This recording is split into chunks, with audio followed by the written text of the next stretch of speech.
Hi friends, നമസ്കാരം. ഏതൊരു മനുഷ്യനും അടിസ്ഥാനപരമായിട്ടുള്ള കുറേ ആവശ്യങ്ങളുണ്ട്.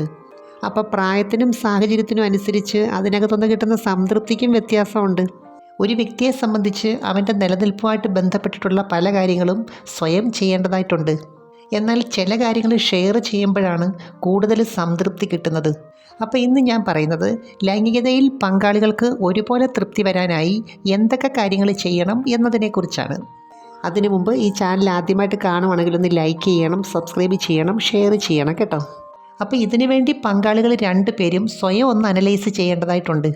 എന്ന് വെച്ചാൽ ഈ ഒരു കാര്യത്തോട് എത്രത്തോളം താല്പര്യമുണ്ട്, ഏത് രീതിയിൽ ചെയ്യുന്നതാണ് കൂടുതൽ ഇഷ്ടം, അതുപോലെ കാമപരമായിട്ടുള്ള മനസ്സിൻ്റെ സമീപനം എന്താണ്, ആറ്റിറ്റ്യൂഡ് എന്താണ്, സാധാരണ ചെയ്യുന്ന സമയത്ത് പൂർണ്ണ സംതൃപ്തിക്ക് വേണ്ടി എത്രത്തോളം സമയമെടുക്കുന്നുണ്ട്, പങ്കാളിക്ക് തൃപ്തി വരാത്ത ദിവസങ്ങളിൽ എങ്ങനെയാണ് ഫീൽ ചെയ്യുന്നത്, അതിന് വല്ല പ്രാധാന്യം കൊടുക്കുന്നുണ്ടോ, ഇങ്ങനെയൊക്കെയുള്ള കാര്യങ്ങളൊന്ന് അനലൈസ് ചെയ്ത് നോക്കണം. ചില പുരുഷന്മാരെ സംബന്ധിച്ച് അവർ ഏറ്റവും കൂടുതൽ പ്രാധാന്യം കൊടുക്കുന്നത് പങ്കാളിയുടെ സംതൃപ്തിക്കാണ്. അതിനുവേണ്ടി അവർക്കിഷ്ടപ്പെട്ട എന്തൊക്കെ ക്രിയകൾ ചെയ്യാമോ, ഏതൊക്കെ രീതിയിൽ ചെയ്യാമോ, വെറൈറ്റിയിൽ ചെയ്യാമോ, അങ്ങനെയൊക്കെ ചെയ്യാറുണ്ട്. ഇങ്ങനെ ചെയ്യണമെന്നുണ്ടെങ്കിൽ പരസ്പരമുള്ള അംഗീകാരം, ആകർഷണം, സ്നേഹം ഇതെല്ലാം ഉണ്ടാവണം.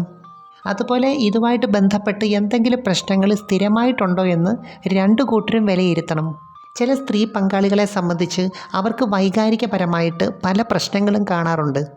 എന്നുവെച്ചാൽ ഈ ഒരു കാര്യത്തോട് എന്തോ നെഗറ്റീവായിട്ടുള്ള മനോഭാവം, ചില സമയങ്ങളിൽ പങ്കാളിയോട് നെഗറ്റീവായിട്ടുള്ള മനോഭാവം. എന്നുവെച്ചാൽ ഞാൻ പറഞ്ഞു വരുന്നത് ചില കാര്യത്തോടുള്ള മനസ്സിൻ്റെ ഓവർ കോൺഷ്യസ്നെസ് കൊണ്ട് രതിമൂർച്ച അനുഭവിക്കാൻ പറ്റാത്ത ഒരവസ്ഥ വരുന്നു. അതുപോലെ പങ്കാളിയുടെ ഫിസിക്കലായിട്ടുള്ള സാന്നിധ്യം എത്രത്തോളം ആസ്വദിക്കാൻ പറ്റുന്നുണ്ട്, അതും ഒന്ന് വിലയിരുത്തണം. എന്നുവെച്ചാൽ പുറമേ സന്തോഷവും താല്പര്യമൊക്കെ പ്രകടിപ്പിച്ചിട്ട് ഉള്ളിൽ നിരാശയായിട്ട് കഴിയുന്ന കുറേ പേരുണ്ട്. ഞാൻ ഈ സബ്ജക്റ്റിൽ നിന്ന് മാറിപ്പോവല്ല കേട്ടോ. യഥാർത്ഥത്തിൽ നമ്മുടെ ഈ ഒരു കാര്യത്തിൻ്റെ ബേസ്മെൻ്റ് എന്ന് പറയുന്നത് തന്നെ മനസ്സാണ്. എന്നുവെച്ചാൽ മനസ്സും അതുമായിട്ട് ബന്ധപ്പെട്ട ചില പ്രവർത്തനങ്ങളുമാണ് ഇത് ഏത് രീതിയിൽ ആസ്വദിക്കണം എന്ന് തീരുമാനിക്കുന്നത്. ചിലരാണെങ്കിൽ നാവുകൊണ്ട് ചെയ്യുന്ന ചില ക്രിയകൾക്ക് വളരെയേറെ പ്രാധാന്യം കൊടുക്കാറുണ്ട്. കാരണം അവരുടെ മനസ്സ് അംഗീകരിച്ചിട്ടുണ്ട്. എന്നുവെച്ചാൽ വേറെ ഏതൊക്കെ മെത്തേഡ് ചെയ്താലും അവസാനം ഈ രീതി ചെയ്തെങ്കിലേ സംതൃപ്തിയുള്ളൂ. അപ്പോൾ ആദ്യമായിട്ട് ചെയ്യേണ്ട കാര്യം ഞാൻ ഈ പറഞ്ഞ പോലെ സ്വയം ഒന്ന് വിലയിരുത്തണം, നെഗറ്റീവാണെങ്കിലും പോസിറ്റീവാണെങ്കിലും. എന്നുവെച്ചാൽ എനിക്ക് എത്രത്തോളം ആകർഷണമുണ്ട്, ഓരോ അവയവത്തിൻ്റെ പ്രവർത്തനങ്ങൾ എങ്ങനെയാണ്, ഷേപ്പ് എങ്ങനെയാണ്, ഇതൊക്കെ എനിക്ക് സ്വയം വിലയിരുത്താൻ പറ്റും. അതിനുശേഷം പങ്കാളികൾ രണ്ടുപേരും ഒരുമിച്ചിരുന്നുള്ള ഒരു മനസ്സ് തുറക്കൽ ഇതിനകത്ത് വേണം. ഏത് സാഹചര്യത്തിലാണ് ഒരു സംതൃപ്തി കിട്ടാതെ വരുന്നത്, എന്നുവെച്ചാൽ നന്നായിട്ട് ആസ്വദിക്കാൻ പറ്റാതെ വരുന്നത്, അതുപോലെ ഏത് സാഹചര്യത്തിലാണ് നന്നായിട്ട് എൻജോയ് ചെയ്യാൻ പറ്റുന്നതും പൂർണ്ണ സംതൃപ്തി കിട്ടിയിട്ടുള്ളതും, അല്ലെങ്കിൽ കിട്ടാനായിട്ടുള്ള ചാൻസ് ഉള്ളത്. ചിലർക്കാണെങ്കിൽ കുറച്ച് ഹാർഡായിട്ടുള്ള രീതിയാണ് ഇഷ്ടം. അത് പങ്കാളി അറിയണം, അവരോട് തുറന്ന് പറയണം. എന്നാൽ മറ്റ് ചിലർക്ക് ഏതെങ്കിലും ഒരു ചെറിയ പെയിൻ പോലും വല്ലാത്ത അസ്വസ്ഥത ഉണ്ടാക്കും, അതും തുറന്ന് പറയണം. ചില പുരുഷന്മാരെ സംബന്ധിച്ച് അവർക്ക് ഈ അവസരത്തിൽ പ്രിമച്ചർ ഉണ്ടാകാറുണ്ട്. എന്നുവെച്ചാൽ ആവശ്യത്തിന് പോലും സമയമെടുക്കുന്നില്ല. അവരെ സംബന്ധിച്ച് ഈ സമയത്തുള്ള ഓവർ എക്സൈറ്റ്മെൻറ്റ് മാറ്റണം. അതുപോലെ ഫോർപ്ലേയുടെ രീതി മാറ്റണം. ഈ സമയത്തും മനസ്സിനെ നന്നായിട്ട് നിയന്ത്രിക്കണം. എന്നുവെച്ചാൽ ആദ്യത്തെ കുറേ സമയത്തെ ക്രിയകൾ പങ്കാളിക്ക് വേണ്ടിയായിരിക്കണം, അവരുടെ മൂഡ് നന്നായിട്ട് കൂട്ടുന്നതായിരിക്കണം. ഏതൊരു ബന്ധമാണെങ്കിലും അതിൻ്റെ വിജയമെന്ന് പറയുന്നത് പങ്കാളികൾ തമ്മിൽ ഒരു പ്രത്യേക താല്പര്യം വേണം, അതുപോലെ തന്നെ നല്ല ആകർഷണവും വേണം.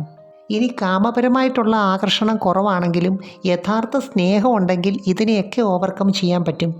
ഒരു സ്ത്രീയെ സംബന്ധിച്ച് പുരുഷനോട് യഥാർത്ഥ താല്പര്യം തോന്നണമെന്നുണ്ടെങ്കിൽ അവൻ എന്തെങ്കിലും ഒരു പ്രത്യേക കഴിവുണ്ടായിരിക്കണം.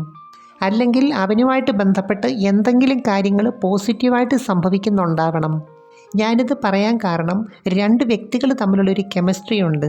അത് ശരിയായ രീതിയിൽ വർക്കൗട്ട് ചെയ്തില്ലെങ്കിൽ പിന്നെ എന്തൊക്കെ ചെയ്തിട്ട് ഒരു കാര്യവുമില്ല. അതുകൊണ്ട് പരസ്പരം ഇഷ്ടമില്ലാത്ത അല്ലെങ്കിൽ ഇറിറ്റേഷൻ ഉണ്ടാക്കുന്ന എന്തെങ്കിലും കാര്യം ഉണ്ടെങ്കിൽ രണ്ട് കൂട്ടരും മാറ്റാൻ നോക്കണം. അത് തുറന്ന് പറയുകയും വേണം.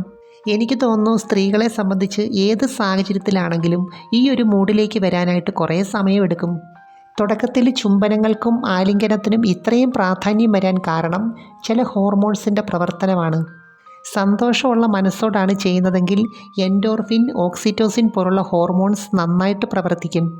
തന്നെയല്ല, പങ്കാളിക്ക് എന്തെങ്കിലും ഒരു വീക്ക്നെസ് ഉണ്ടെങ്കിൽ അതൊക്കെ ഈ സാഹചര്യത്തിൽ മറക്കാനും പറ്റും. ചെവിയുടെ പിൻഭാഗം, അതുപോലെ കഴുത്തിൻ്റെ ഭാഗം, വയറിൻ്റെ ഭാഗം, ഇവിടെയൊക്കെ തന്നെ ചുംബനങ്ങൾക്കും നാവ് കൊണ്ട് ചെയ്യുന്ന ചില ക്രിയകൾക്കും പ്രത്യേക പ്രാധാന്യമുണ്ട്. നമ്മൾ എത്രയൊക്കെ തുല്യത പറഞ്ഞാലും ഷെയറിങ് എന്ന് പറഞ്ഞാലും ഇതിനകത്ത് കൂടുതലും ക്രിയകൾ ചെയ്യേണ്ടത് പുരുഷൻ തന്നെയാണ്. ഇവിടെ രണ്ട് കൂട്ടരുടെയും മനസ്സിൻ്റെ സംതൃപ്തിക്കകത്തും വ്യത്യാസമുണ്ട്. എന്നുവെച്ചാൽ പുരുഷനെ സംബന്ധിച്ച് പങ്കാളി തൃപ്തിപ്പെട്ടെങ്കിൽ മാത്രമേ അവർക്കൊരു സന്തോഷമുള്ളൂ. എന്നാൽ സ്ത്രീയെ സംബന്ധിച്ച് പങ്കാളി തൃപ്തിപ്പെട്ടാൽ മാത്രം പോരാ, സ്വയം ഒരു സംതൃപ്തിയും വേണം. അതുപോലെ പുരുഷനെ സംബന്ധിച്ച് പങ്കാളിയുടെ രതിമൂർച്ചയ്ക്ക് തൊട്ടു മുമ്പിലുള്ള ചില റെസ്പോൺസ് മനസ്സിലാക്കി വെക്കണം. ഈ സമയത്ത് ക്രിസരിയിൽ മാത്രം ചെയ്യുന്ന ചില ക്രിയകളാണ് ഏറ്റവും പ്രധാനം. അപ്പോൾ ഇതിനകത്ത് ഓർക്കേണ്ട ഒരു കാര്യം, തുടക്കത്തിൽ കൂടുതൽ പെർഫെക്ഷൻ നോക്കേണ്ട കാര്യമൊന്നുമില്ല.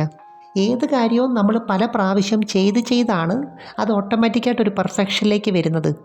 എനിവേ, നമുക്ക് മറ്റൊരു വീഡിയോയുമായി വീണ്ടും കാണാം.